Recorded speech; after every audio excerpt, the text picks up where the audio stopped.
64, le vin de la foi.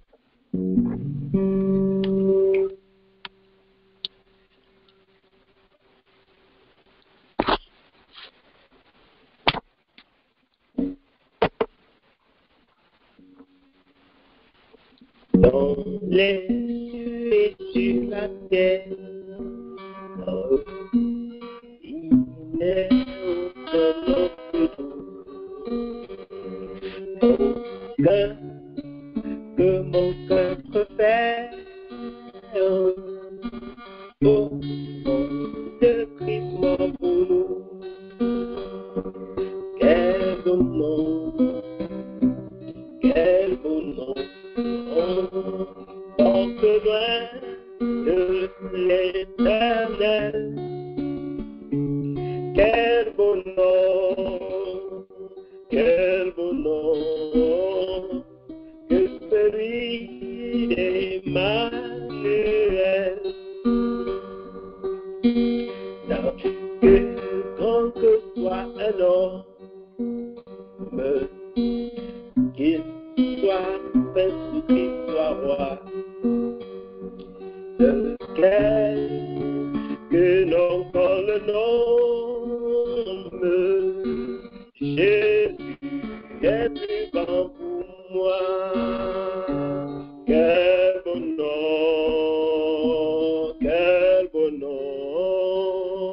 porte loin de l'éternel. Quel beau nom,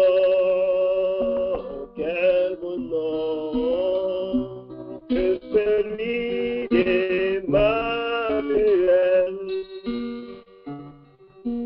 Les séraphins, les archanges portent des noms glorieux. Mais le plus beau nom des anges pourrait-il me rendre? Quel beau nom, porte loin de l'éternel. Quel beau nom, que celui d'Emmanuel. Dans les mots Jésus soulage, il guérit l'esprit froissé, il ranime le courage du cœur le plus oppressé. Quel beau nom, porte loin de l'éternel. Quel beau nom,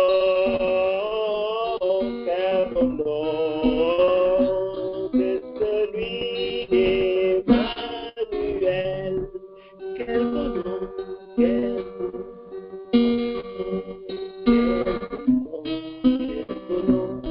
porte loin de l'éternel. Quel beau nom, que celui d'Emmanuel.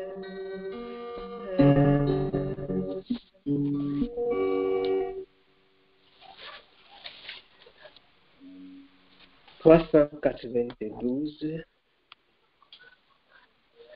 392.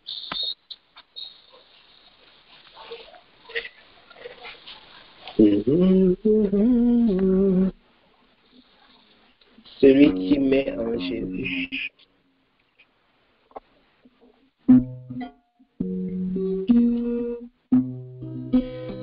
Celui qui met en Jésus.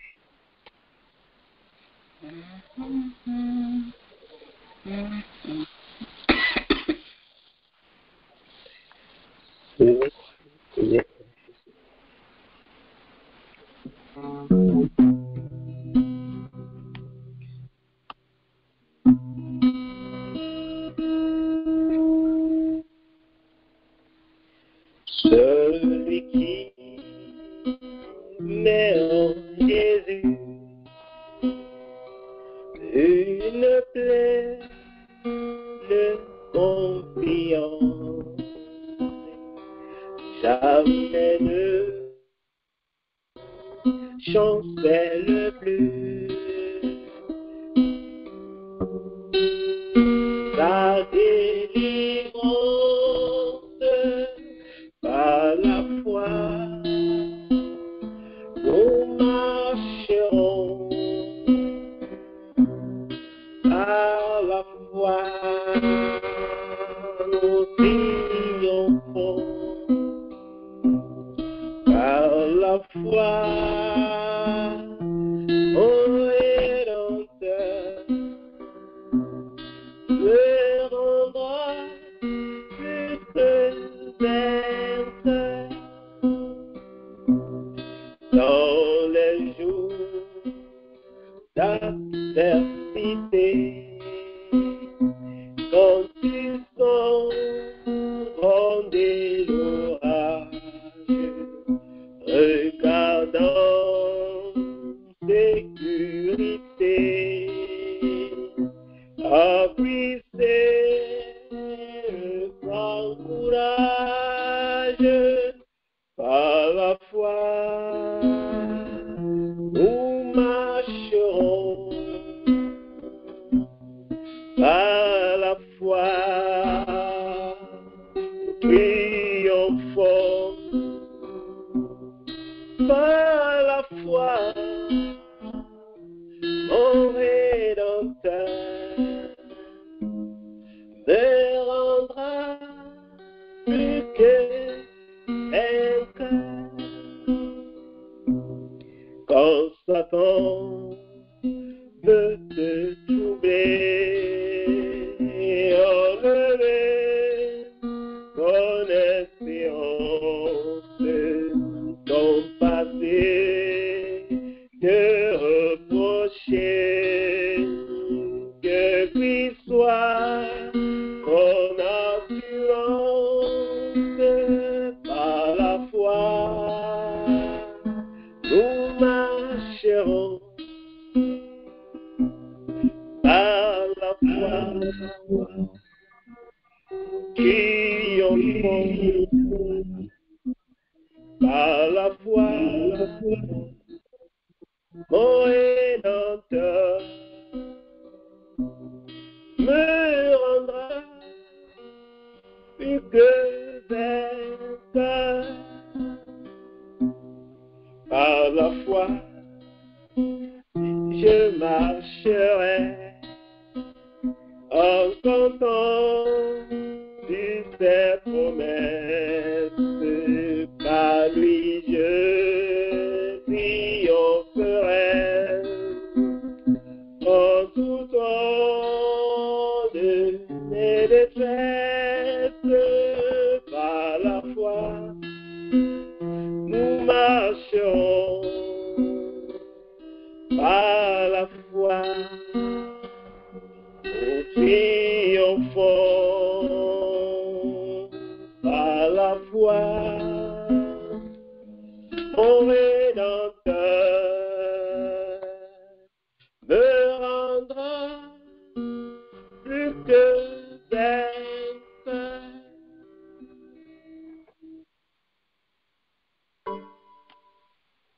(78). Nous allons prendre le 78 avant de prier.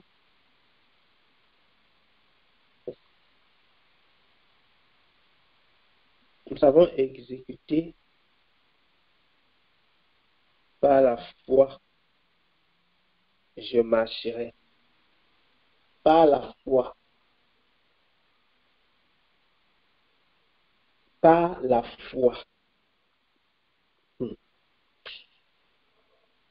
La foi. Qu'est-ce que la foi vraiment? Nous marchons par la foi et non par la vue. Il dit, quand Satan veut te troubler,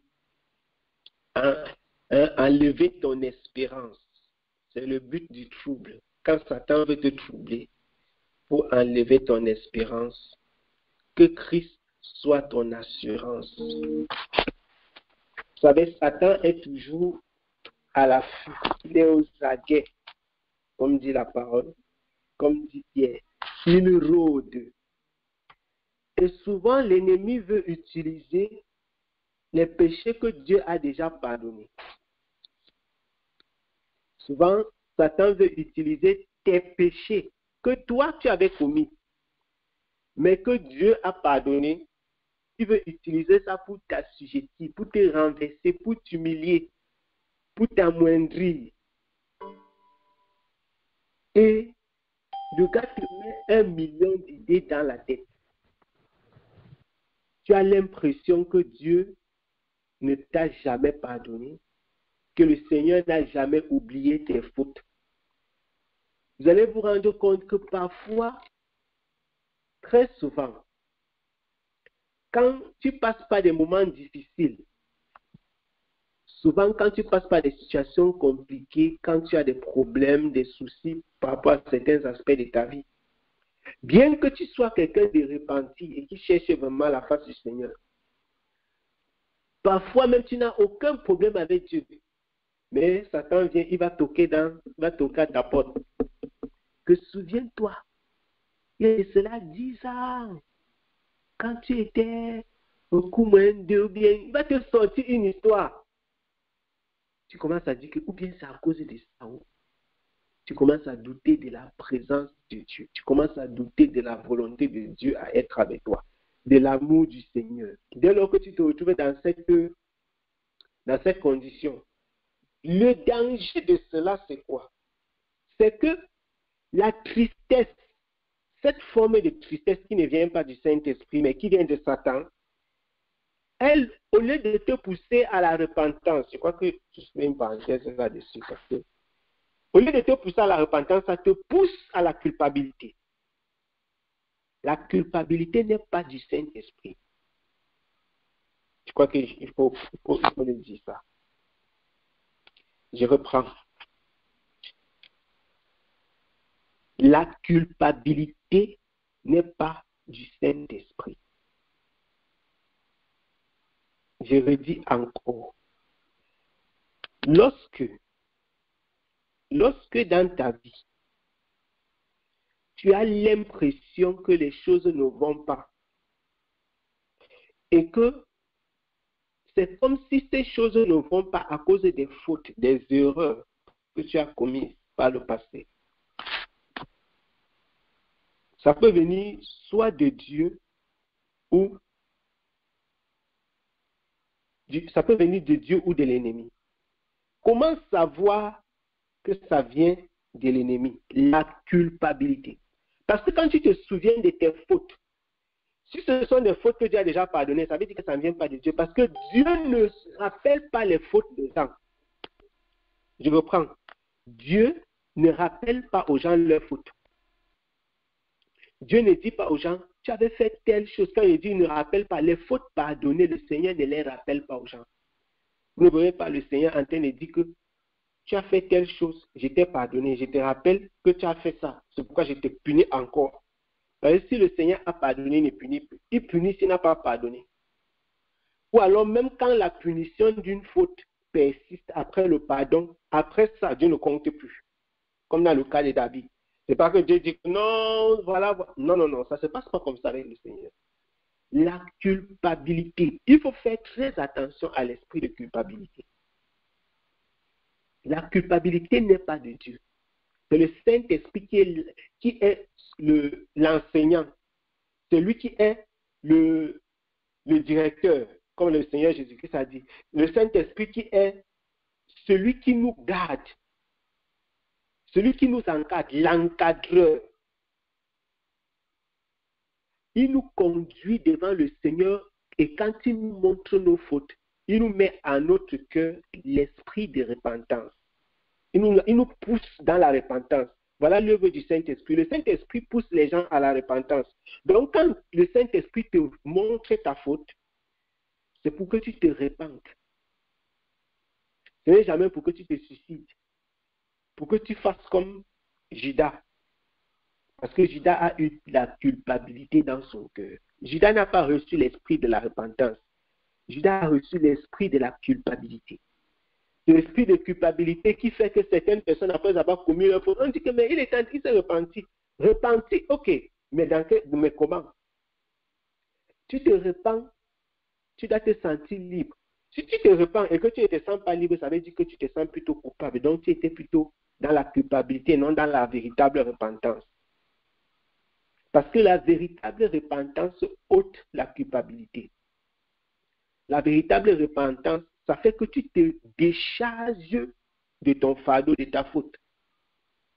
Et c'est le Saint-Esprit qui fait ça. Parce que le Saint-Esprit ne te pousse pas à t'assujettir toi-même. C'est-à-dire, tu te prends toi-même, tu te cloues sur une croix. Ça, ce n'est pas le Saint-Esprit qui fait ça. Le Saint-Esprit t'amène plutôt au pied de la croix, au pied du Seigneur Jésus-Christ, pour lui présenter ton cœur, ton corps. Tu te souviens que telle chose que j'ai fait a dû blesser le cœur du Seigneur. Tu t'abaisses devant Dieu, tu te prosternes devant lui et tu demandes pardon. Ça, c'est l'œuvre du Saint-Esprit. Et c'est de ça dont l'apôtre Paul parle. Quand il parle de la tristesse selon Dieu, la tristesse selon Dieu a pour fin la repentance. Ça a pour but la repentance à salut, avec pour objectif te sauver. C'est ça la tristesse qui vient de Dieu. Quand tu te sens triste, tu es meurtri dans ton cœur, dans ton âme, tu es triste parce que tu as péché contre Dieu. Le but, c'est la repentance. Mais si tu es triste parce que le diable est en train de te dire, souviens-toi quand tu avais fait tes choses, souviens-toi. Et tu te cales dans cet esprit de culpabilité, tu dois te lever contre cet esprit. Et dire non, ça ne vient pas de Dieu. Parce que le Saint-Esprit ne te poussera pas à culpabiliser matin, midi, soir, sans te repentir. Un esprit qui te pousse dans la culpabilité du matin au soir, tu ne peux même pas manger. Mais tu ne peux pas te repentir non plus, il y a un problème. Parce que le Saint-Esprit, je dis encore, quand il te pousse dans la tristesse, c'est une tristesse repentante. Ce n'est pas une tristesse qui fait que tu es seulement là, bloqué, tu ne peux rien faire. Que Satan ne nous pousse pas à être troublés, comme ce chant a dit. Quand Satan veut te troubler, enlever ton espérance.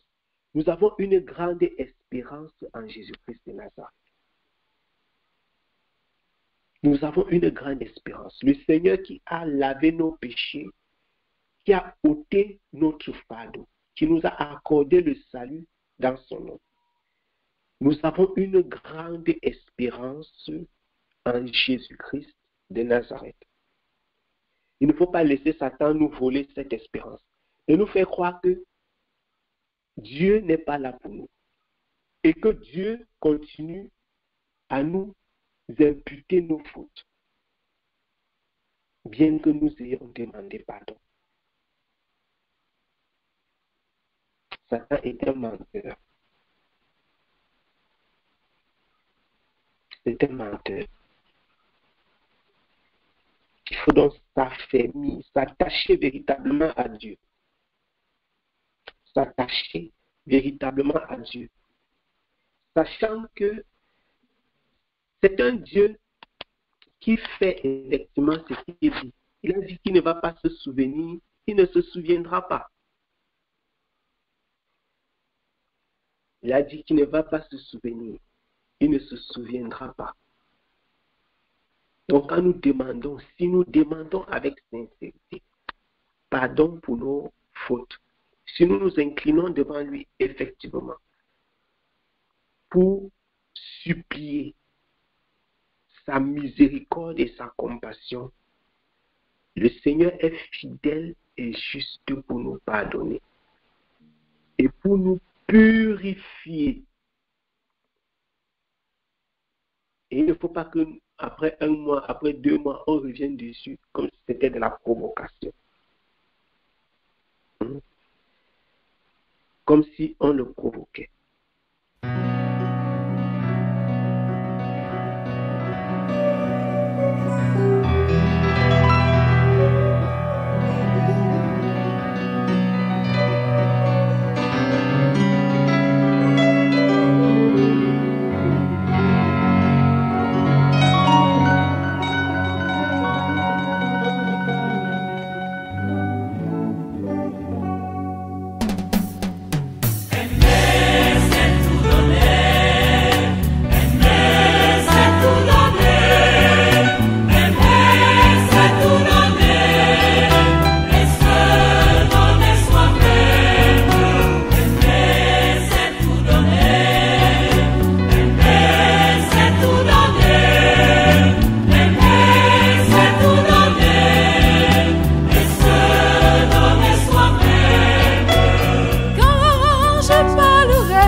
prophétisait et connaissait tous les mystères. Si j'avais la foi à transporter les montagnes, sans amour je ne suis rien.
Ma paix, je vous laisse ma paix pour que vous la portiez au bout du monde entier.